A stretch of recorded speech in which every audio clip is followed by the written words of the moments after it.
I want to tell y'all a story about a man who inspired me. His name is Denmark Vesey. And Denmark was born into slavery in St. Thomas. He was brought to Charleston, South Carolina. And in 1799, he won $1,500 in a lottery. That was the stimulus check at the time. And, you know, what did Denmark do with that stimmy? Well, he damn sure didn't go buy no crab legs, okay? He went and bought his freedom for $600. That would be almost 13 grand in 2021. But even though he was able to buy his freedom, he could not afford to purchase the freedom of his wife and his children. So he was living in Charleston, South Carolina, making a good living as a carpenter, but he was never satisfied with his own condition. He was never satisfied with being free because all his children and his wife were still enslaved. So he always wished to see what could be done for them. Not just them, though. Other black people who were in bondage, other black people who were enslaved.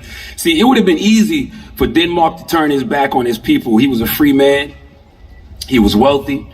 He enjoyed all the comforts that a free black man in that time could enjoy. But Denmark knew what some black people who achieved success in this white supremacist system know, and what too many black people who achieve success in this white supremacist system forget. And that's none of us are free until we all are free. But Denmark did something that a lot of black people don't do when we get in certain positions, and that's devise a plan to liberate those of us in our communities who haven't had the opportunities or who may not have the resources to liberate themselves. Denmark knew that he was living well, but other black people in that time, right in Charleston, South Carolina, were not. See, he wasn't concerned with anything self-serving.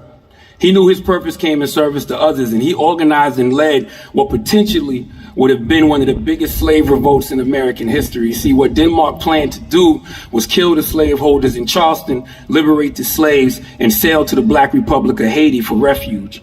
Why am I telling y'all this story? Because Denmark Vesey was a black person just like all of you who was necessary. And even though he had achieved more than other black people at that time, even though he was in a better position than other black people during that time, he couldn't enjoy any of it because he knew that there were other black people still in bondage who hadn't received the opportunity to liberate themselves that he did.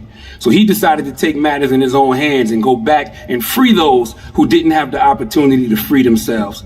That's why I say everybody here is necessary. Because y'all have to have the spirit of Denmark Vesey in you. And when you go out into the world with your degree and you get into these spaces, you have to take what you have learned and will learn back to the communities you come from and free those still in bondage. Now, know that in doing this, it's going to be opposition, just like it was for Denmark Vesey. The reason the slave revolt didn't happen was because of two slaves that were opposed to Denmark's plan. See, these two slaves who were opposed to Denmark had a stellar reputation with their masters, okay?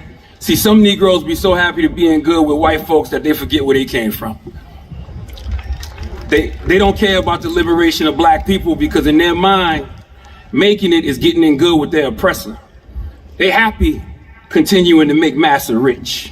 Let massa eat, at least we get the leftovers. I mean, to me, that's no way to live. What y'all think? So being that they wanted to please their white masters more than they wanted to liberate their own people, they told on Denmark. So the city organized the citizens militia, and white militias and other groups of armed men started rounding up everyone who was in on the plot, and they ended up hanging the good brother Denmark Vesey. I'm telling y'all that part of the story because I want you to know that when you go out into the world and you decide to do something that's bigger than you, and you are intentional about pouring into your own people, and you are intentional about taking what you've learned and bringing it back to us in the communities we come from, it's going to be haters. It's going to be folks who don't want to see you liberate other black people, and it's sad that some of those people share the same hue as you. Why somebody would attempt to stop someone who's doing things that will ultimately benefit us, the black community as a whole, I will never know. But guess what? You got to step anyway. I said earlier, y'all the big steppers we've been waiting for. You can't walk by fate. Every day you're going to wake up to some brand new hate. Everybody ops. But that's what happens when you choose to do something that's bigger than you. That's what happens when you choose to serve something greater than yourself. That's what happens when you are necessary to the advancement of your people.